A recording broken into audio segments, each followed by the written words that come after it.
Glory, haleluya. Bapa di dalam surga, Bapa yang maha tahu, sore hari ini Engkau tahu setiap isi hati kami Tuhan, anak-anak-Mu di tempat ini. Dan malam hari ini kami mau buka hati kami lebar-lebar. Roh Kudus menjamah setiap kami. Dalam nama Yesus memberikan hikmat, memberikan paradigma yang baru, dan terobosan yang baru dalam kehidupan kami. Oleh karena kasih Roh Kudus, kasih Yesus melimpah dalam kehidupan setiap kami. Terima kasih Bapa di surga, urapi hamba-Mu yang tidak ada apa-apanya ini Tuhan. Pakai menjadi alat-Mu. Pakai. Biarlah Roh Kudus yang bekerja petang hari ini. Nama-Mu dipermuliakan. Dalam nama Yesus kami sambut firman-Mu. Haleluya. Sama-sama katakan amin. Puji nama Tuhan. Silakan duduk. Shalom. Shalom.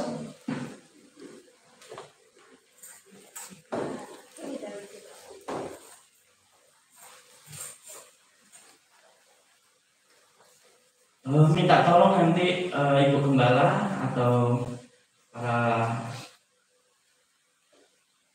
rekan-rekan memberikan ini ya, waktu kepada saya, timekeeper. Nanti takutnya saya kebablasan.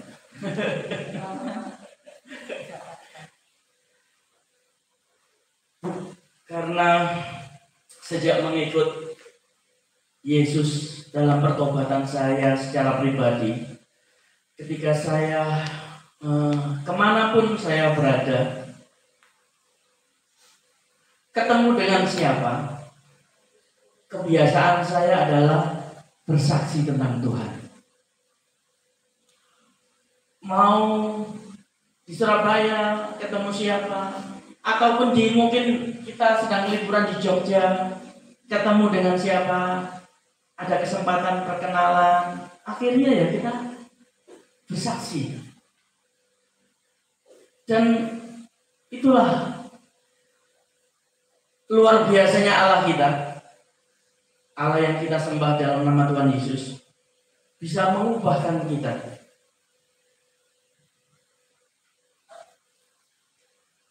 Dulu mungkin saya perkenalan singkat. Nama saya Henok Jayadi. Seorang Henok yang dulu tidak berani berdoa, tidak cakap berbicara, akhirnya minder. Nah ini yang kesaksian tadi Pak Teddy sudah berani ke depan. Kalau Henok yang dulu nggak berani, saudara. Pernah satu kali saya ditunjuk untuk berdoa, saya nggak berani, malah saya ngancem, nanti deh disuruh berdoa lagi aku nggak ikut persekutuan doa. Seperti itu, saking saya ini pernah kecemen gitu, karena saya hidup dalam dosa. Puji nama Tuhan. Untuk perkenalan singkat, supaya adik-adik, kakak-kakak tahu bahwa yang di depan sini ini bukanlah yang dulu anak yang pinter, anak yang hebat, enggak. Saya pemalu, minderan, enggak pandai ngomong. Kalau saya bisa berbicara di depan saudara-saudara semua ini karena kuasa Roh Kudus. Roh Kudus yang memampukan, karena Roh Kudus yang menunjuk, Roh Kudus yang memanggil, dijadikan alat untuk menjadi berkat. Kalau Henok yang dulu, Henok yang lama, saya katakan enggak berani, no. Tapi Henok yang sekarang, yes, aku siap melayanimu Tuhan, memberikan yang terbaik. Puji nama Tuhan. Ibu Gembala memberikan tema malam hari ini adalah kesetiaan, betul ya Bu? Kesetiaan temanya. Nah, saya juga tentunya belajar mempersiapkan apa yang perlu saya bagikan untuk jemaat di tempat ini tentang kesetiaan.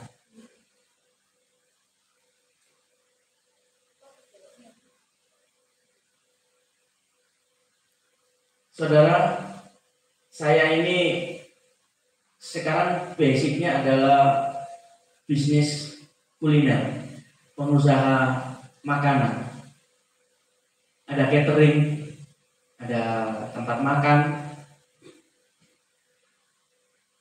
Nah, satu pengalaman saya ketika saya memulai mengawali usaha, buat saya mudah.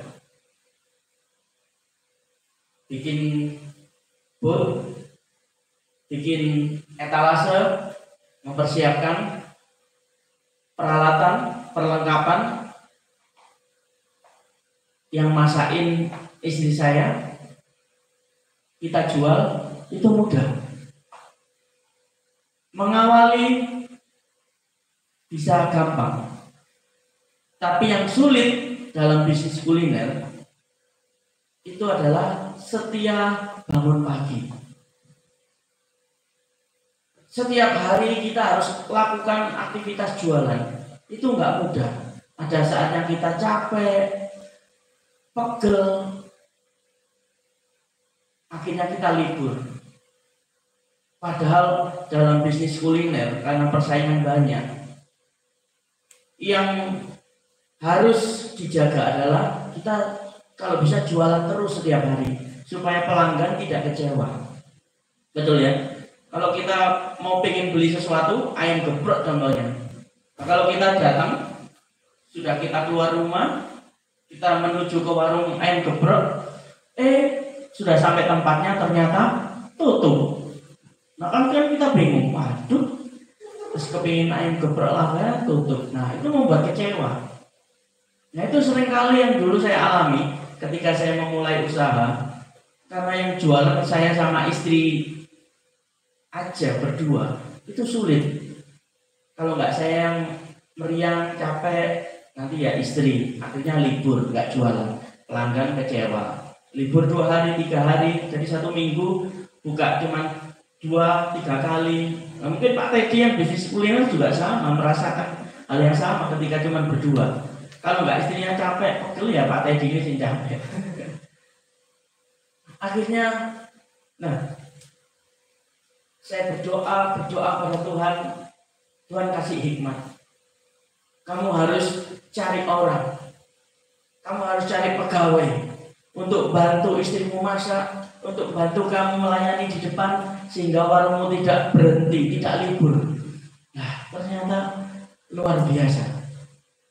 Saya cari keliling di pasar, di jalan, ada orang duduk-duduk, saya permisi Bu, Ibu butuh pekerjaan?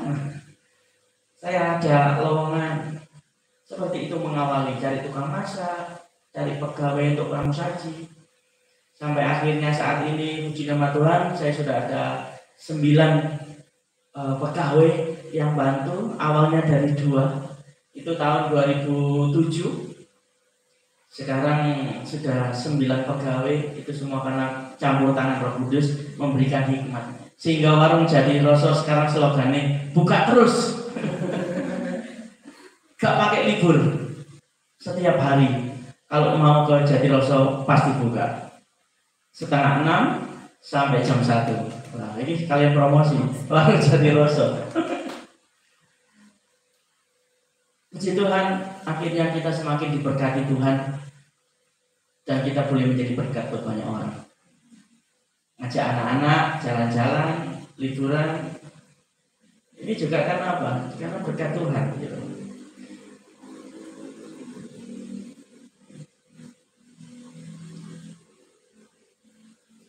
Sama seperti kita percaya kepada Tuhan, itu mudah. Ya, aku percaya kepada Tuhan. Kamu percaya kepada Tuhan Yesus? Ya, aku percaya. Itu easy, gampang. Tapi yang sulit adalah setia. Itu yang sulit. Gampang-gampang susah. Ketika Tuhan bilang, "Nak, layani orang itu." Layani bagaimana Tuhan? Dompetmu keluarkan, kasih uang ke orang itu. Pas saya buka dompet, ini waktu saya dulu ya, si bujang, si kuliah. Pas tak buka uangnya, loh uangnya tinggal 20.000. Nah, kasihkan semua. Loh, Tuhan gak salah, tapi itu cuma 20.000. Kasihkan, berikan. Kira-kira mudah apa sulit, saudara? Kalau di posisi saya, bukan pengusaha loh ya, masih kuliah. Saya kuliah di Bali, ngekos, uangnya nunggu kiriman dari orang tua. Kalau nggak dapat kiriman, kalau kirimannya telat ya harus berjuang, harus ngirit-ngirit uang. Nah waktu itu, lah kok uang tinggal 20.000, Tuhan bilang suruh ngasihkan. Gak gampang, sulit. Itu namanya kita mau melangkah untuk setia kepada perkataan Tuhan, perintah Roh Kudus. Belum lagi ketika kita ketemu orang sakit, Roh Kudus bilang, nak doakan. Loh, Tuhan, saya ini bukan pendeta, kok disuruh doakan orang sakit? Mungkin Alvin kalau disuruh doakan orang sakit berani apa enggak?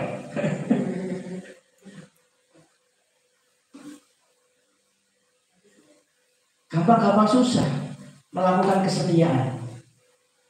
Nah malam hari ini ayo kita sama-sama belajar tentang yang namanya kesetiaan. Kesetiaan luas ya, kesetiaan luas. Kalau kita bicara bergereja, kita dituntut untuk setia datang hari Minggu. Yang pekerja-pekerja, pelayan-pelayan Tuhan setia melayani Tuhan. Kalau tadi kakak siapa namanya kak? Rika. Kak Rika tak lihat tadi main kajun ya, main kajun loh. Kakak cewek loh, main kajun keren banget. Dia dipakai Tuhan, punya talenta di musik. Dia melayani musik. Kakak WL bisa punya suara, pokoknya bukan enak banget ya, pokoknya nggak fals gitu ya, bisa melayani Tuhan. Tapi kalau suaranya WL fals, bingung nanti semangat ya. Kakak suaranya mantap, mantap. Yang penting kita punya hati setia. Ayo kita sama-sama buka. Saya nggak banyak-banyak ayat. Saya hanya kasih bekal di Yosua 22 ayat 5. Saya minta Mbak Amanda untuk datang ke depan, maju ke sini untuk bacakan.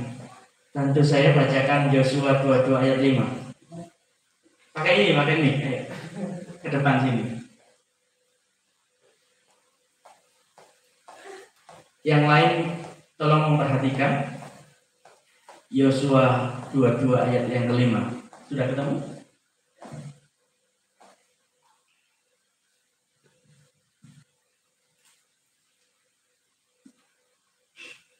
Yosua 22 ayat 5. Hanya lakukanlah dengan sangat setia perintah dan hukum yang diperintahkan kepadamu oleh Musa, hamba Tuhan itu, yakni mengasihi Tuhan Allahmu, hidup menurut segala jalan yang ditunjukkannya, tetap mengikuti perintahnya, berpaut padanya, dan berbakti kepadanya dengan segenap hatimu dan dengan segenap jiwamu. Amin. Terima kasih Pak Manda. Duduk kembali. Firman Tuhan katakan apa? Amin. Hanya lakukanlah dengan sangat setia. Ini loh, harus diamini. Garis bawahi kata-kata sangat setia.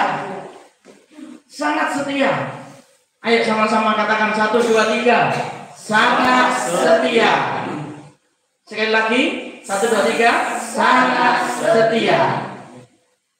Setia perintah dan hukum. Ketika saya menjadi leader, menjadi seorang pemimpin di satu usaha, saya perintahkan, contohnya kakak Alvin, karena saya sering sekali minta tolong sama dia. Ayo Kak Alvin, minta tolong ambilkan tanggal. Dia langsung berangkat.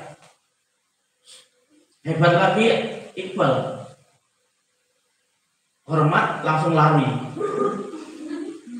Siapa? Berangkat. Ini yang dinamakan kesetiaan. Beda lagi kalau saya nyuruh yang lain terus sebentar ya Pak. Dia masih mainan, dia nggak bergerak, nggak ngapa-ngapain. Akhirnya saya akan malas untuk nyuruh dia lagi, minta tolong dia lagi. Demikian Bapa kita di surga. Ketika Bapa di surga bilang, nak, kerjakan bagianmu.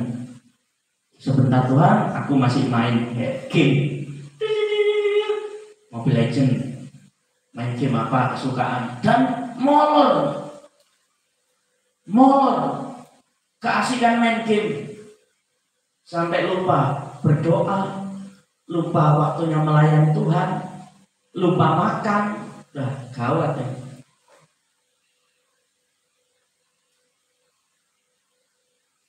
Diperhatikan cara hidup kita menjadi anak Tuhan yang bijaksana. Dari kecil, dari muda, dewasa, bahkan nanti sampai menikah, berumah tangga. Bisa angkat tangan ini di sini yang sudah menikah, sudah punya keluarga. Oh ya, masih muda-muda semua ya. Saya tahu yang tua ya.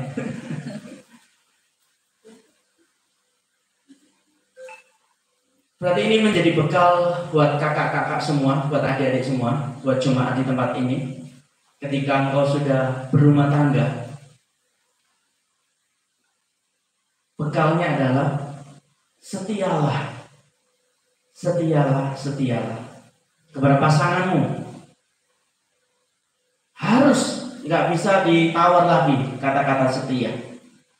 Kalau kita sudah berani main mata dengan yang lain, gawat. Tidak jaminan rumah tangga itu akan aman, akan langgeng. Ya, jadi modal dalam rumah tangga, saya sudah mengarungi dari 2007. Saya menikah itu diberkati Tuhan, unik. Jamnya pagi jam 7, tanggalnya tanggal 7, bulannya bulan 7. Tahunnya 2007. Luar biasa. Akhirnya punya warung Jatiroso 77. Karena orang Jawa bilang kalau 7 itu kan pitu. Tahu ya, pitu orang Jawa. Nah, kalau disambungkan pitu itu pitulungan. Artinya pertolongan. Nah, saya percaya sama istri, hidup kita pertolongan dari Tuhan. Dipertemukan aja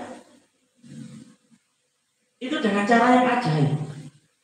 Saya hampir sama dengan kasusnya, ceritanya Pak Teddy. Istri saya juga dari seberang.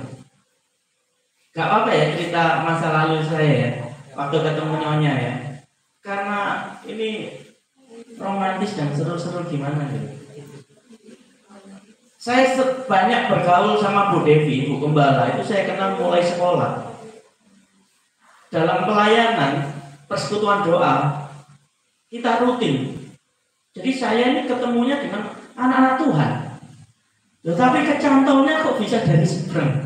Heran. Apalagi saya ini anak pendeta. Anak pendeta pacarannya dapatnya seberang. Nah, Tuhan sudah mempersiapkan jodoh. Awalnya juga iseng-iseng, ketemu di tempat kerja, Saya punya sahabat saya ini keluar dari pekerjaan, saya masuk di pekerjaan itu. Ketika saya sudah masuk, saya diperkenalkan, Henok, ini loh kekasihku.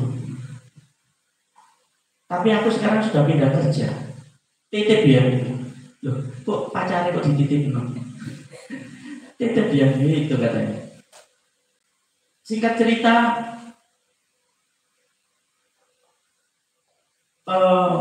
kata-kata titip tadi ternyata titipnya selamanya. Kok bisa? Suatu kali waktu pariwisata, tempat kerja itu mengadakan keluar kota wisata, lagi-lagi saya dikatakan lagi titip pesen, Enok, titip ya kekasihku. Dititipkan lagi, iya tak jaga. Rupanya mereka sudah enggak ada kecocokan sehingga sudah putus. Ketika putus, tiba-tiba Tuhan kasih kesempatan untuk dekat dengan yang namanya Triwahyuni. Nah, disitulah Tuhan izinkan kita bangun hubungan. Mungkin kalau ada yang sedang mau bangun hubungan dengan yang berbeda, nah ini bisa dijadikan acuan. Tapi ada keajaiban.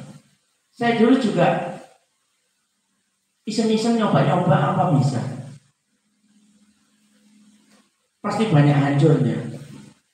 Ternyata dalam cerita cinta kita itu orang tuanya tidak setuju. Nah, susah ini, berat, nggak ketemu jalan keluar. Saya pasrah sama Tuhan. Tuhan, kalau memang jodoh saya ya bisa lanjut, kalau enggak ya bisa dijauhkan.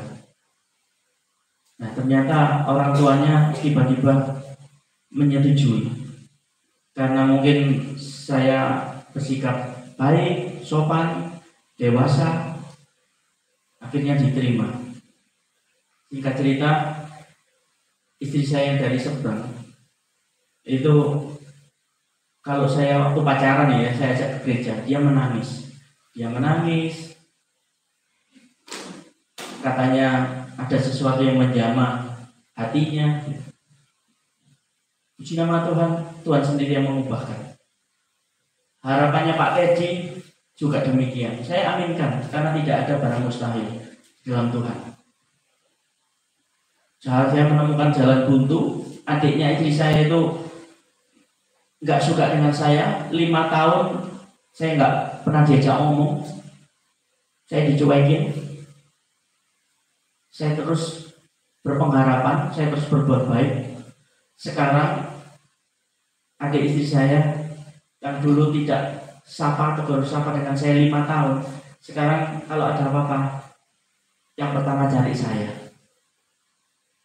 Ayo Pak Bro, kita ngopi bareng. Ayo Pak Bro, kita keluar ke sini nonton ini, nonton itu. Ya, luar biasa. Ini gambaran rumah tangga saya dengan istri. Yang penting saya sama istri terus bergandengan tangan, terus menjaga kesetiaan. Jangan sampai dirusak dengan yang lain-lain. Ini bekal buat kakak-kakak semua ketika nanti mendapatkan calon pendamping saya ini. Nah, yang nomor 1 dilihat adalah, yang perlu dites adalah apa? Kesetiaan. Perlu diuji. Jangan sampai nggak diuji. Kalau saya dulu nguji waktu calon istri saya ngujinya waktu dia ulang tahun. Kalau teman-teman mungkin ngasih barang yang mewah, yang branded, kasih sepatu yang bagus, kasih baju yang bermerek. Loh, kalau saya dulu waktu pacaran, tanya coba ke istri saya kalau ketemu, saya kasih apa? Pot bunga. Yang selamat ulang tahun ya, saya kasih pot bunga. Bunga hidup loh ya, bunga hidup gentle. Itu saya beli paling dulu 10.000. Bayangkan, kado ulang tahun ngasih pot bunga 10.000. Lalu saya nguji, bagaimana responnya? Besoknya lagi ulang tahun ke depan, saya kasih silver queen yang tipis itu, sama lilin lampu mati ya. Bukan lilin kecil, bukan lilin lampu mati yang putih, yang panjangnya segini. Saya kepingin tahu responnya, bagaimana? Apakah dia membandingkan dengan mantannya? Ternyata dia menerima dengan happy. Makasih ya yang, oh iya masuk ini, setia berarti. Ya kan? Tapi kalau meremehkan kita, ulang tahun kok dikado ini, berarti gak setia. Perlu diuji pasangan-pasangan. Jangan sampai kita salah cari pasangan. Yang masih muda-muda, yang sudah mulai ABG, remaja, berpacaran, juga hati-hati dengan laki-laki zaman sekarang, anak-anak zaman sekarang ya. Kalau sudah selingkuh sana selingkuh sini, hindari. Yang cewek-cewek cakep-cakep ini, cantik-cantik ini, kalau sudah menemukan teman cowok yang sudah banyak teman ceweknya, perlu hati-hati. Hindari aja, kawat itu. Bisa dia jadi buaya darat.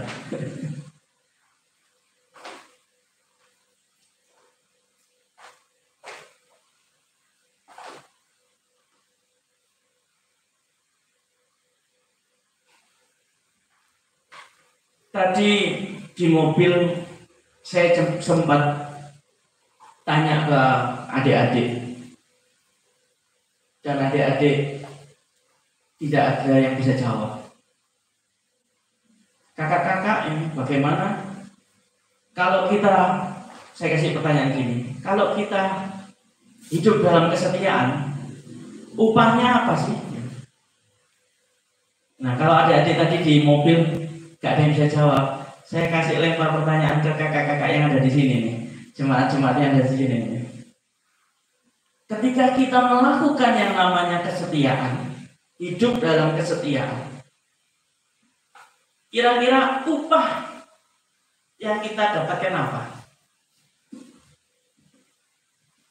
Yang lagi mikir ini serius nih kakak Ilinus. Serius banget lagi mikir. Kira-kira bisa nyebutin satu aja kan, gak usah banyak-banyak, satu aja. Upah dari hidup dalam kesetiaan apa kakak Yulinus? Gak usah panjang-panjang loh ya, gampang aja. Kalau menurut saya upah dari kesetiaan itu harga. Harga? Harga? Iya. Harga apa kan?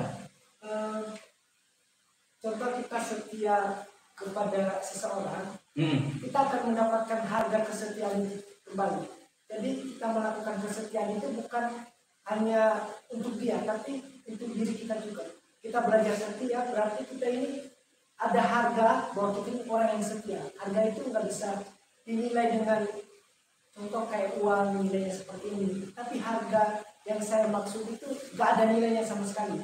Karena nilainya, tapi kalau contoh kecerdasan sama hikmat. Hikmat itu paling tinggi daripada kecerdasan. Kalau harga yang bisa dinilai dengan angka itu seperti kecerdasan, tapi harga yang saya maksud itu di atas kecerdasan lagi. Alvin, ngerti ini? Iya. Untuk kepanjangan kan? Bingung Alvin kan nangkapnya. Mungkin kakak bisa bantu, kakak WL, upahnya apa kalau kita hidup dalam kesetiaan kak? Kalau berbicara kesetiaan itu dalam kesetiaan apa dulu kita tahu. Kesetiaan dalam pasangan contohnya. Nah, Pasangan. Yang kalau saya setia otomatis ini kalau dalam pasangan. pasangan. Sebenarnya kalau dibilang dalam pasangan saya belum tahu juga sih. Saya belum punya pasangan. Jadi tapi kalau ini versi saya. Kalau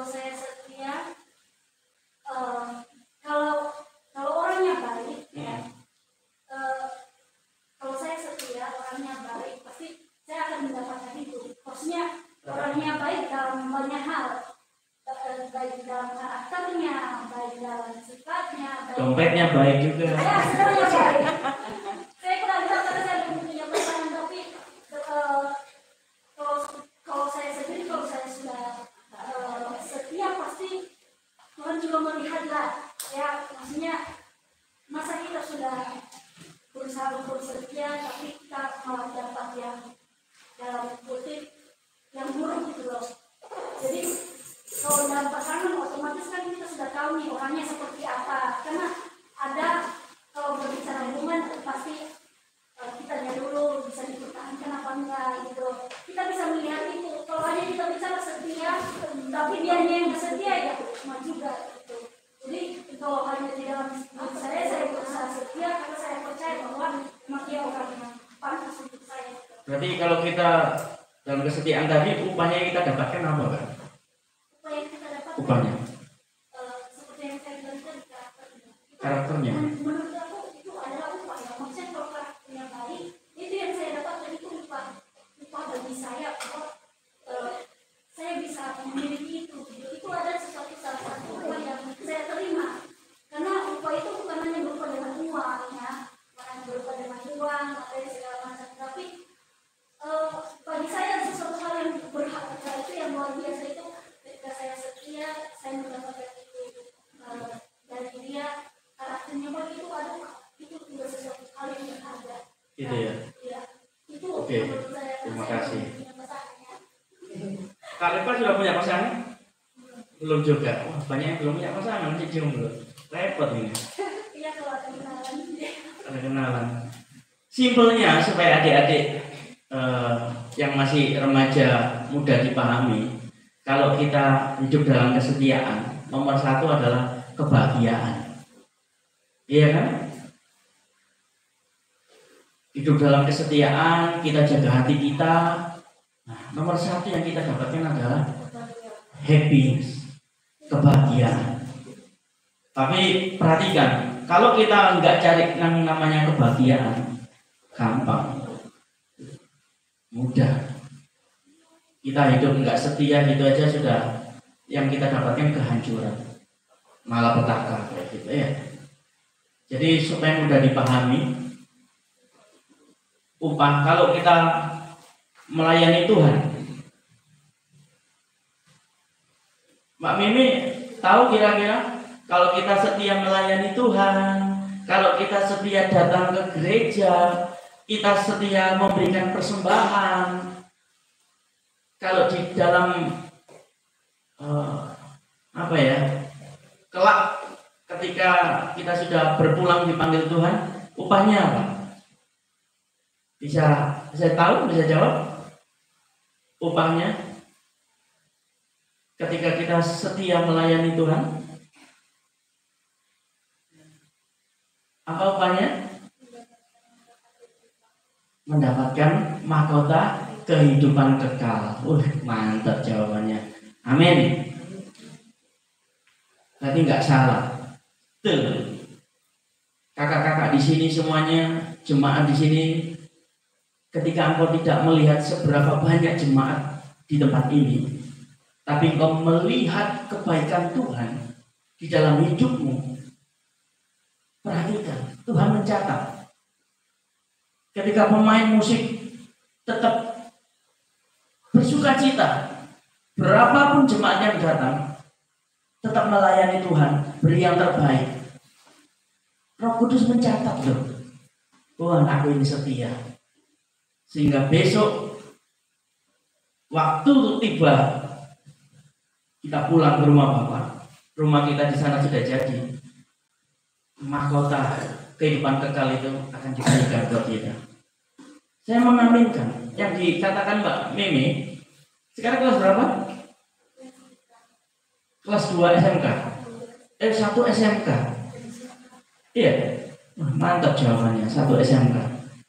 Sudah percaya bahwa mahkota kekal itu menjadi bagian. Ini saya aminkan, betul. Nah, karena saya melihat dalam satu penglihatan, ketika papa saya meninggal, sebelum meninggal, 3 hari mungkin sebelum meninggal, itu saya diperlihatkan satu peristiwa spiritual. Papa saya dijemput oleh kereta kuda dengan kuda putih. Nah, yang namanya bala tentara surgawi, gagah-gagah itu di belakangnya baris rapi. Ada suara, "Nak, aku mau jemput papamu." "Jangan Tuhan, aku aja yang dijemput." Tapi Tuhan katakan, belum waktunya. Belum waktunya. Karena papamu ini sudah banyak, tabungannya sudah banyak. Papa saya yang saya kenal ya, papa saya adalah namanya Bapak Pendeta Yohanes Kasan Gunawan, melayani di gereja Betani di Manyar. Namun semasa melayani saya belum pernah melihat papa saya berkhotbah di mimbar.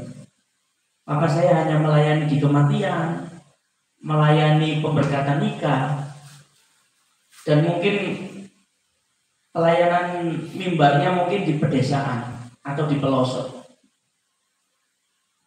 Tapi perhatikan, di akhir perjalanannya, hidupnya, luar biasa, dijemput loh oleh bala tentara surga, kereta kuda putih. Nanti coba dibuka di Alkitab di rumah, PR.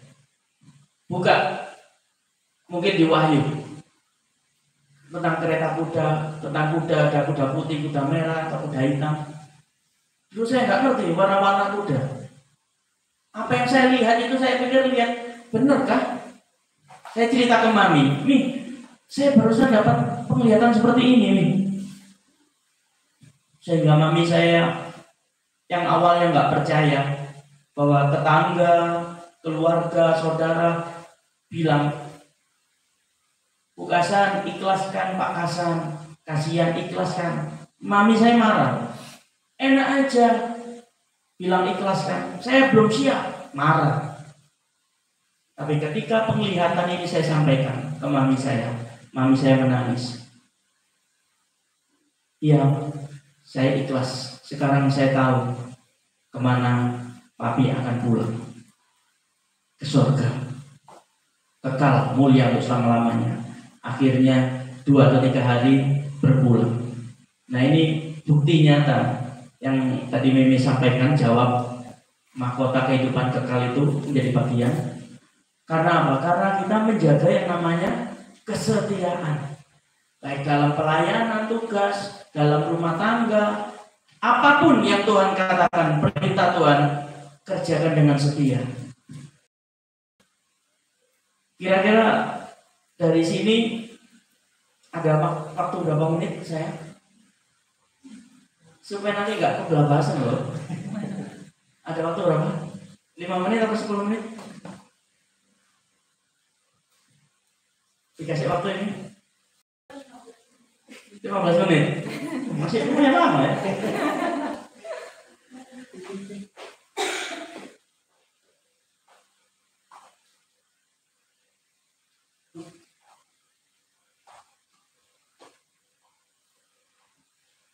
Yang pertama, ketika kita hidup dalam kesetiaan, pertama, kesetiaan adalah bukti kita mengasihi Dia. Saya mencatat buat Rema, ketika kita sudah hidup dalam kesetiaan, itu adalah bukti kita mengasihi Tuhan. Kenapa menjadi bukti? Saya pernah yang namanya waktu kecil sakit malaria itu, demam berdarah. Ada yang pernah sakit demam berdarah di sini? Ada? Gak ada? Waktu saya kecil, saya pernah sakit yang namanya demam berdarah. Satu kampung kena semua, anak kecilnya, jemberatan gede. Dan ketika mami saya cerita, "Nak, kamu itu pilihan Tuhan, pertolongan Tuhan." Kenapa nih? Waktu kamu sakit demam berdarah, satu RT di Beratang 3 itu anak-anaknya yang sudah masuk rumah sakit meninggal semua. Tuh, iya, cuman kamu tok yang hidup. Berarti hidupmu ini pertolongan Tuhan. Itu saya catat, oh ini bukti pertolongan Tuhan. Yang kedua, waktu saya kecil, saya bandel. Saat usia remaja, saya suka cari ke gorong-gorong, ke sawah-sawah itu ada tanah-tanah kosong yang lembek-lembek, lumpur-lumpur. Saya cari katak. Waktu saya cari katak, kaki saya masuk terus ambles. Apa ambles? Tenggelam, masuk ke lumpur. Di situ saya teriak, nggak ada teman-teman saya. Waktu saya sudah segini masuk lumpur, ada satu teman saya lewat, terus saya dibantu, terus ditarik diangkat. Selamat saya. Coba kalau saya nggak ada anak itu tadi, saya sudah masuk lumpur. Dan malam hari ini saya sudah nggak ada di sini. Saya catat, oh ini bukti Tuhan. Bukti pertolongan Tuhan. Dan banyak bukti-bukti yang lain.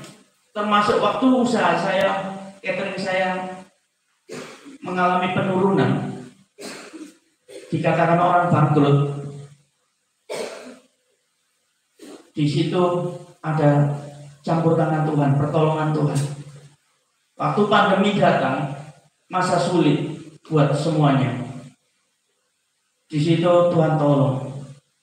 Sehingga itu boleh menjadi bukti untuk saya ini mengasihi Tuhan, melayani Tuhan dengan segenap hati. Saudara-saudara pernah ditolong Tuhan? Amin. Pasti pernah ditolong Tuhan. Nah, ketika kita sudah mendapatkan pertolongan Tuhan, apa yang mesti kita lakukan? Iqbal pernah ditolong Tuhan? Kalau engkau sudah pernah ditolong Tuhan, sekarang waktunya engkau setia kepada Tuhan. Dalam doamu, masa depanmu, andalkan Tuhan. Ini yang perlu dicatat. Saya bicara real, yang nyata, supaya mudah dipahami. Ya. Kesetiaan adalah bukti kita mengasihi Dia. Karena pertolongan Tuhan, janji-janji Tuhan akan digenapi. Ya dan amin, itu janji Tuhan. Oleh sebab itu, ayo kita pegang sama-sama. Yang kedua, saya mencatat karena kesetiaan adalah salah satu bentuk rasa syukur kita kepada Tuhan. Rasa syukur. Saya juga pemusik. Saya juga main gitar. Dari mulai sekolah, kalau Bu Devi, Ibu Gembala kita WL dulu, iya kan? Mimpin pujian. Nah, saya yang pemusiknya. Saya main gitar. Waktu dia mulai menaikkan pujian, masuk hadirat Tuhan, penyembahan, saya juga menikmati. Dan itu terbawa sampai sekarang. Ketika saya ingat kebaikan Tuhan, saya naikkan rasa syukur lewat pujian, lewat nyanyian. Nah, sebelum saya menutup, saya mau ajak adik-adik semua yang dari panti asuhan Karya Luhur Bina Kasih untuk maju ke depan. Saya mau naikkan satu pujian.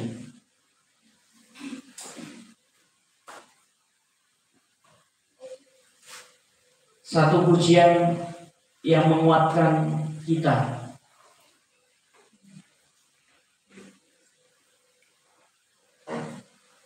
Saya undang Pak Teddy juga. Boleh main kajun, saya main gitar. Minta waktunya Bu ya. Kita tampil ya. Untuk kemuliaan nama Tuhan.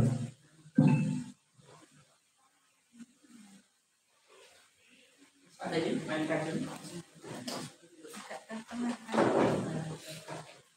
Agak ke depan gini ya. Kamu ganteng. Agak maju. Agak maju lagi. Ayo kakak maju. Dua satu. Betul. Ada. Apa ada? Ada ini. Bisa sama lagi. Apa? Bisa lagi.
Puji nama Tuhan.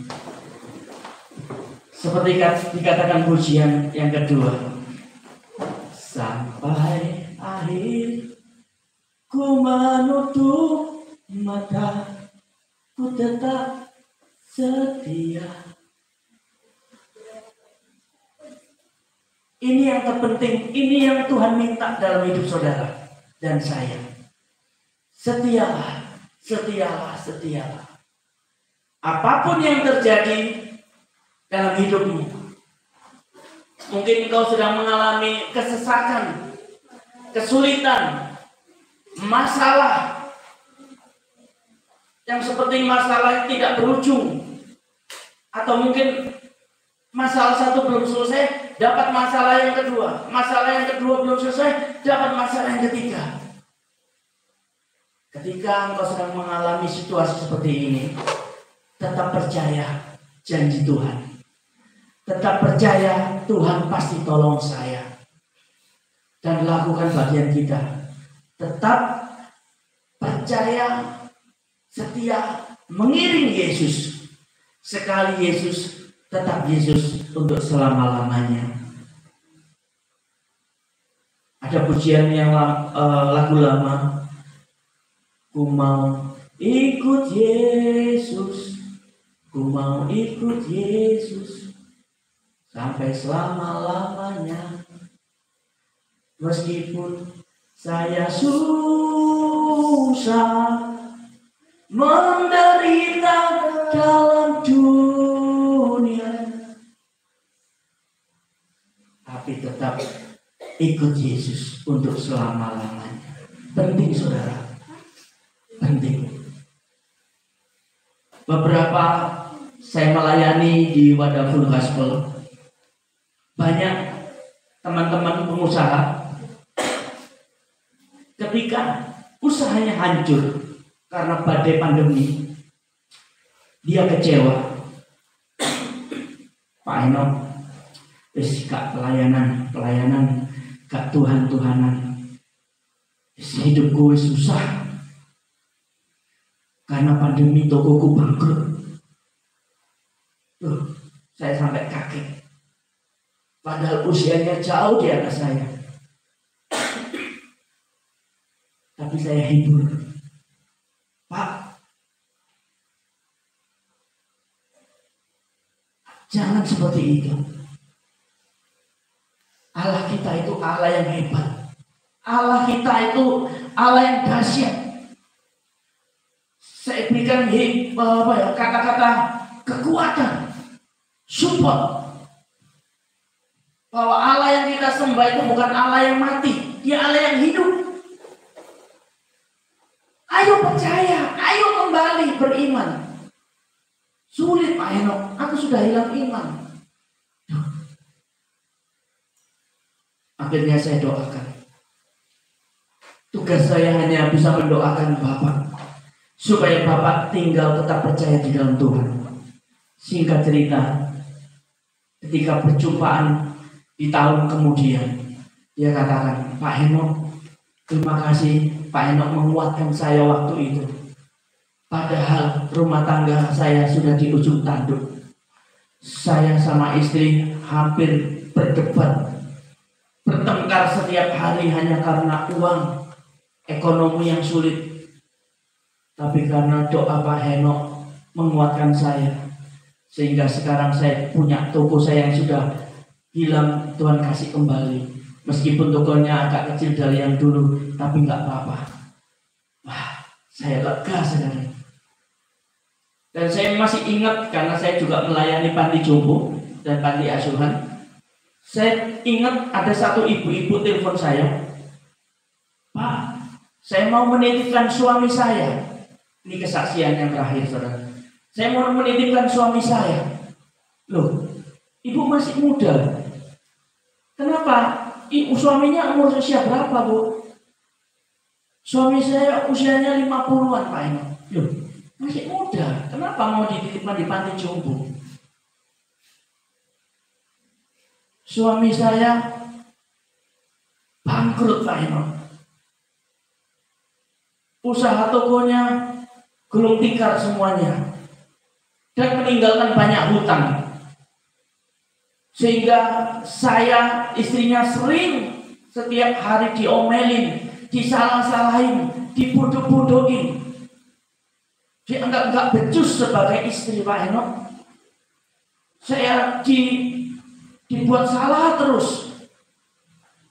Akhirnya sekarang suami saya masuk rumah sakit, Pak Henok. Rumah sakit mana, Bu? Rumah sakit Menur. Loh, kenapa, Bu? Dia depresi berat. dalam tekanan. Loh, sampai seperti itu? Iya Pak Eno. Bahkan sampai lupa, sekarang ini lupa dengan saya, istrinya. Wah, lupa dengan anak-anaknya. Wih, dengan tekanan, karena dia memikirkan harta benda kekayaannya yang dulu. Akhirnya dia depresi berat. Tapi ibu ini masih tetap setia. Saya minta bantuannya Pak Eno, nanti kalau keluar dari rumah sakit, menurut Pak Eno rawat ya di panti sini. Oke, saya akan bantu ibu, saya akan melayani, saya akan doakan. Saya tunggu-tunggu saudara, 1 minggu, 2 minggu, kok nggak ada kabar. Saya telepon, ibu maaf, suaminya bagaimana keadaannya? Kok belum diantar ke panti? Dan ibunya bilang, Pak Eno mohon maaf saya lupa cerita sama Pak Eno, kabarin Pak Eno. Gimana Bu? Apa suaminya sudah sembuh? Apa suami ibu sudah karena pengobatan sudah pulih? Ibunya bilang, puji nama Tuhan, suami saya sudah dipanggil pulang. Sudah meninggal. Iya Pak Eno. Suami yang meninggal sudah dipanggil Tuhan.